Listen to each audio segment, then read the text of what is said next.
आपके आसपास में घटती है कुछ खौफनाक घटनाएं। कुछ लोग इसे नहीं मानते हैं, पर जिनके साथ ये घटनाएं घटती है उनका जीवन खौफ से भर जाता है। हम कुछ ऐसी ही घटनाओं के विषय में जानेंगे जो सच्ची घटना पर आधारित है। अगर आपके पास कोई सच्ची घटना पर आधारित कहानी है तो आप हमारे चैनल को भेज सकते हैं। अगर आपकी कहानी हमारे चैनल को पसंद आती है तो हमारे तरफ से आपको एक गिफ्ट इनाम के तौर पर दी जाएगी। हम जानेंगे आज की कहानी के विषय में, वह कौन थी। डरावनी, सबसे खौफनाक कहानी है। गांव से होकर शहरों तक सनसनी को चीरती हुई यह कहानी है। अपने विवेक से देखें, अपने संयम से देखें, डर को काबू करें, डर के आगे जीत है।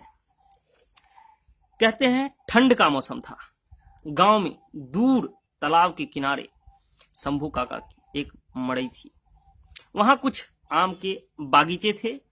आसपास घने जंगल होने के कारण वह स्थान बहुत ही डरावना लगता था। शाम हो चुकी थी, आसमान में बिजली चमक रही थी। धीरे धीरे रात होने को आ रही थी। आंधी तूफान का मौसम बदलकर एक झुंझुड़ी सी पैदा कर रही थी, खौफ पैदा कर रही थी। अगर आप उस स्थान से गुजरे तो पेड़ों की आवाजें आपके अंदर एक डर पैदा कर देगी। शंभू काका अपने मड़ई में सो रहे थे। मड़ई में सो रहे शंभू काका के पास ही एक गाय बंधी हुई थी। शंभू काका एक गाय पाल रखे थे और गाय वहां बंधी हुई थी।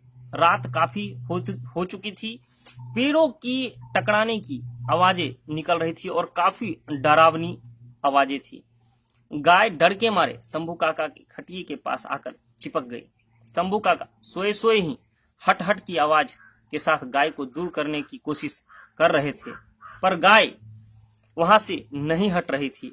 अब शंभू काका उठे और गाय को सहनाने लगे। उन्हें लगा कि शायद मच्छर काट रहा होगा गाय को। उन्होंने सामने जल रही आग जो बुझने वाली थी उससे थोड़ी थोड़ी धुआं निकल रही थी, फिर से उसे फूंक मारकर जलाने की कोशिश करने लगे ताकि कुछ धुआं हो और मच्छर वहां से भाग जाए। फूंक मारने की कोशिश में अचानक थोड़ी सी रोशनी हुई और उन्होंने देखा कि उनके खाट के पास एक औरत खड़ी है और उन्हीं की तरफ देख रही है। शंभू काका को लगा शायद वहम होगा। उन्होंने जोर जोर से फूंक मारना चालू किया।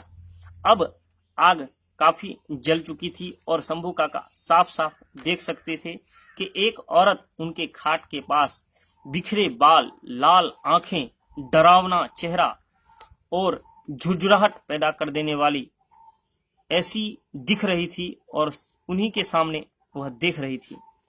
शंभू काका काफी डर गए। डरते डरते हिम्मत करके फिर भी उन्होंने पूछा कि कौन हो, पर वहां से कोई आवाज नहीं आई। फिर भी शंभू काका उठे और फिर आवाज लगाई, सुनाई नहीं दिया। कौन हो? इस बार बहुत ही सरसरा देने वाली और डरावनी नाक से कहे जाने वाली आवाज सुनाई पड़ी। शंभू काका डर गए, फिर भी हिम्मत करके पूछा, निकालू लाठी, निकालू डंडा, कौन हो तुम, बताओ मुझे।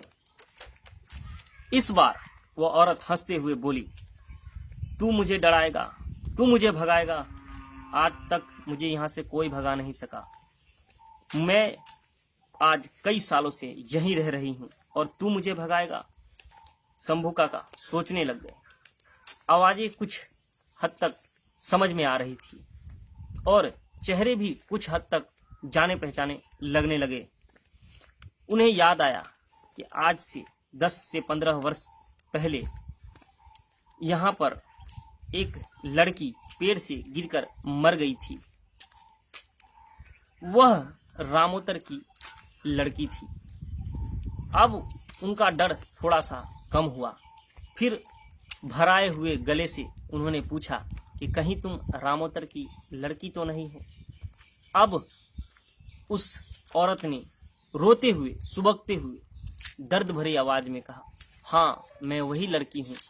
आप लोगों ने बचपन में 15 वर्ष पहले मुझे पेड़ से गिरने के बाद मरा हुआ कर मुझे दफना दिया था। मेरा अंतिम क्रियाक्रम अच्छे से नहीं हुआ, जिस कारण मैं आज 15 वर्षों से यहीं भटक रही हूँ।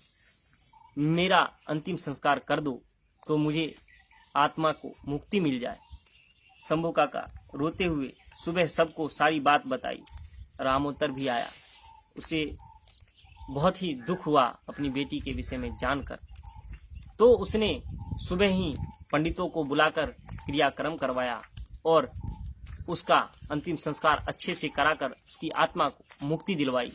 तब से लेकर आज तक वह वापस किसी को नहीं दिखी। जाने उसकी आत्मा कहाँ लुप्त हो गई।